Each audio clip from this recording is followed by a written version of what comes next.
Morena, Ellie. It's lovely to be able to spend some time with you this morning.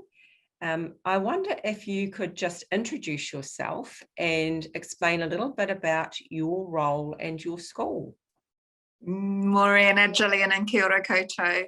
My name is Ellie and I am the principal at Salisbury School in Richmond. We're a national school, a residential specialist school for girls.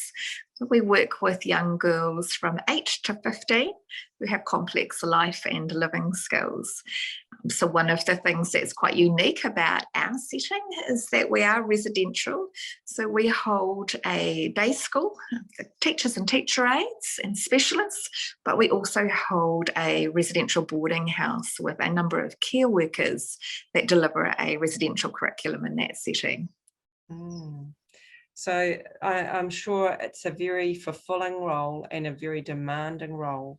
And I didn't really know much about your school. I think it was in September last year that I was put in contact with you. And yes. Since then, I feel like I've got to know you and your school quite well. Why did you get in contact with Cognition back in September last year?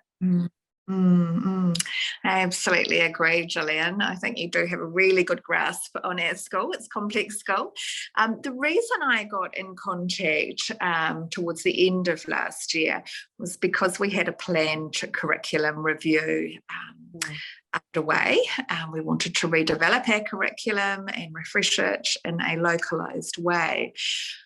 I knew this was going to be a significant piece of work. It is for any school, but particularly for our school because of the residential component and because a large proportion of my staff are non-teaching staff, they're residential workers, and our curriculum falls across the whole campus. So I saw this as a really significant piece of work. I wanted it to involve all of the campus. I wanted everybody invested in that work, and I wanted to have all the voices heard. So I knew this was a journey that we all had to go on to be able to come up with an amazing curriculum so we could really make a difference in the lives of the young girls that we work with. And so I also, I wanted to be a participant myself within this journey, rather than the facilitator or necessarily the leader of this journey. So all of those sort of features lent themselves to myself applying for an external facilitator to walk with us through this journey. I think also through that desire of really wanting to have everybody's voices heard comes the action of determining common themes that fall out from the voices that you do hear and iterating again and again and again and refining further down what are those themes and really drilling down. So I knew that an external facilitator would be able to bring a fresh perspective, an objective perspective to that process. And I knew it would be complicated in our setting. So, you know, an external facilitator for us would be someone that we saw was going to be highly skilled in those areas and bring that outside perspective with what they hear and what they see is important to us as a school, while weaving through contemporary research and best practice with what they could see with the ideas that we're expressing.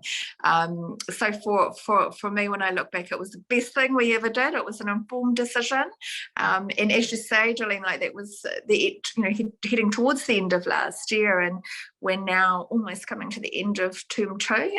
So I'm able to say it was the best experience and best option and decision that we made. All of those objectives that I had when we looked to source an external facilitator have been more than met. It's great, Ellie. I can hear in you really strategic thinking that you wanted this curriculum redesign to really make a difference for your whole school community. And there's a challenge for you, isn't there? Because you have different girls coming in for different lengths of time. You don't know who's coming at any one point and how long they're staying. It's challenging. And the challenges with having your residential staff and your teaching staff, and then the huge range of providers who come in to work with the girls in your school, it's challenging. But you have a vision, and you're developing a vision, and you want ownership from everyone involved. And I can really hear that, and I see that when I come into your school. So, yeah, to what extent are your staff's ideas, their thinking, your community ideas, to what extent are they feeding in to your curriculum redesign, and where is it heading? You know, I think there's a real buzz around the full campus now on our curriculum review. I think different staff came in at different starting points, and that's understandable given that I have a large number of staff that are not teachers, they're residential workers, and so for them the notion of curriculum was very much around the content, the to-do list, this is what we are teaching, according to a list of activities and tasks, which is why we needed to go through a curriculum review. So for them, the starting point, or and I think what they were expecting from a curriculum review was just new content that would come in, a new updated list of what they would deliver. So the journey for the staff has been going back to our vision and values and as a starting point to really develop a very strong framework that would inform and lead everything we put together in our new draft framework. So that in itself was a learning journey for all of our staff. I felt that's really joined us in a very collaborative way as we've been able to really inquire and be curious of ourselves as to what does teaching and learning look like here at Salisbury. What is it that we're trying to achieve, and what do we aspire to with our young girls? And you're right, Gillian, it's really complex. Not just the girls are complex, but the fact that they are here for a short time and the successes that they have through our curriculum need to last beyond Salisbury. They're all going back to homeschool settings. So it brings another layer of thinking to what curriculum will look like here at Salisbury. So we've been journeying through that vision and values, and we've completely redone vision and values, which was an unexpected outcome of starting our curriculum review.